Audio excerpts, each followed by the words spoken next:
থেকেই বলেছি, আপদ বিদেয় হয়েছে কিন্তু বিপদ বেড়ে গেছে, এবং বাকি সব যা বললে এগুলো হচ্ছে সেই বিপদেরই হচ্ছে লক্ষণ। সেখানে দাঁড়িয়ে তারা আইনের শাসন প্রতিষ্ঠার কথা বলে এসেছিল, গণতন্ত্র ফিরিয়ে দেওয়ার কথা বলেছিল। ঠিকই তৃণমূলের নেতা চোর, জোচ্চোর, দুর্নীতিপরায়ণ তাদের উপর রাগ ক্ষোভ আছে। কেউ দেখবে যারা তৃণমূলের দিকে ঢলে বিজেপিতে ঢলে যাচ্ছে তারা কিন্তু নিরাপদ। মানে ডিমের তো নির্দিষ্ট কোনো ধর্ম নেই, কোনো রাজনীতি নেই, কিন্তু ডিমগুলো তাদের বিরুদ্ধেই ছড়া হচ্ছে যারা এখনো বিজেপির কাছে সারেন্ডার করেনি অন্তত। আর যারা সারেন্ডার করে গেছে, সে যত বড় দুর্নীতিবাজ হোক, হাওয়ালা ঘোটালা হোক, নারদাকাণ্ড হোক, ধর্ষক হোক, খুনি হোক, তার কিন্তু এটা খুবই মানুষের জনরস বললে হবে না। তৃণমূলের উপরে মানুষের রাগ ছিল, তারা ভোট দিয়েছে, কিন্তু বা তৃণমূলকে ভোট দেননি। কিন্তু এগুলো খুবই অর্গানাইজ ভাবে করা হচ্ছে এবং সিলেক্টিভ কায়দায় করা হচ্ছে। যারা যত ওপরে, তারা কিন্তু যত বড় চোর, যত বেশি সোনাদানা লুট করেছে, যত বেশি ধর্ষণ করেছে, তারা কিন্তু তত বেশি সম্পদ বিজেপির কাছে। আর যারা হচ্ছে একেবারে তলার ছিচকে আছে, তাদের জন্য কিছুটা এইরকম ঘোরানো হচ্ছে। তাও খুব একটা শক্ত মামলা মোকদ্দমা বা তদন্ত দেওয়া হচ্ছে না, হকারদের উচ্ছেদ করা হচ্ছে, প্রান্তিক মানুষদের উপর আক্রমণ নামিয়ে আনা হয়েছে।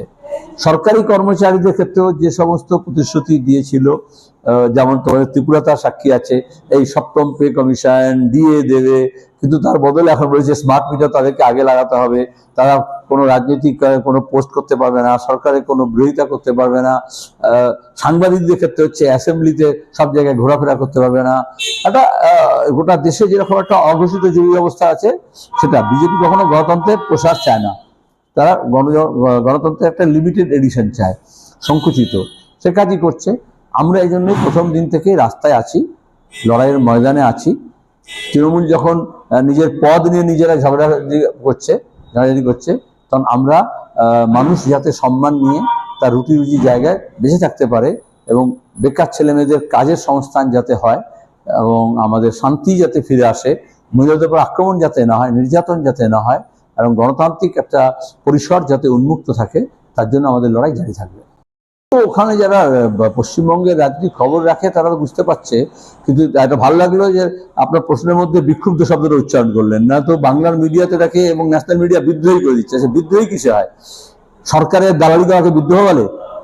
এটা হচ্ছে তোমার কি, এটা কতটা ঘরোয়া কোন্দল রাস্তায় এসছে, কতটা নেতা নেত্রীদের প্রতি কে কত আনুগত্য আছে সেটা প্রমাণ করতে চেয়েছে।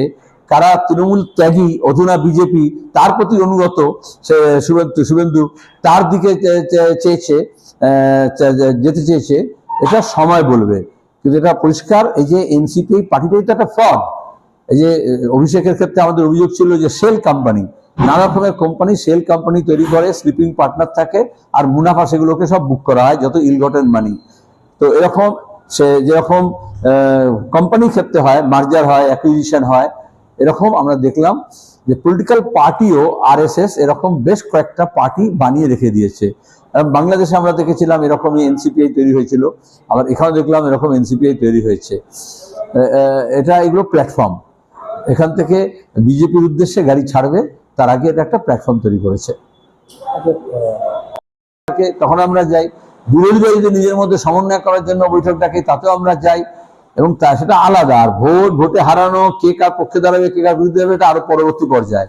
কিন্তু এখানে দাঁড়িয়ে যখন জনবিরোধী কোনো পদক্ষেপ নেওয়া হবে, সংবিধান বিরোধী কোনো পদক্ষেপ নেওয়া হবে, গণতন্ত্র বিরোধী কোনো পদক্ষেপ নেওয়া হবে, দেশের ধর্মকতার বিরুদ্ধে যদি কোনো পদক্ষেপ নেওয়া হয়, কৃষক এবং শ্রমিকের, খেটে খাওয়া মানুষ এবং বেকারদের বিরুদ্ধে যে মানুষের বিজেপি সরকার যদি কোনো পদক্ষেপ নেওয়া হয়, সেখানে আমরা চাই বিরোধী দলগুলো যতটা বেশি নিজের মধ্যে সমন্বয় করে পার্লামেন্টের মধ্যে এবং পার্লামেন্টের বাইরে যাতে প্রতিবাদ করতে পারে। এটা প্রতিবাদী লোকেদের এক জায়গায় এসে বসা অনুষ্ঠানে হতেই পারে, একসঙ্গে হয়তো প্রতিবাদও হবে না, তাহলে থিঙ্ক টুগেদার, স্ট্রাইক সেপারেটলি, সেটা হতে পারে।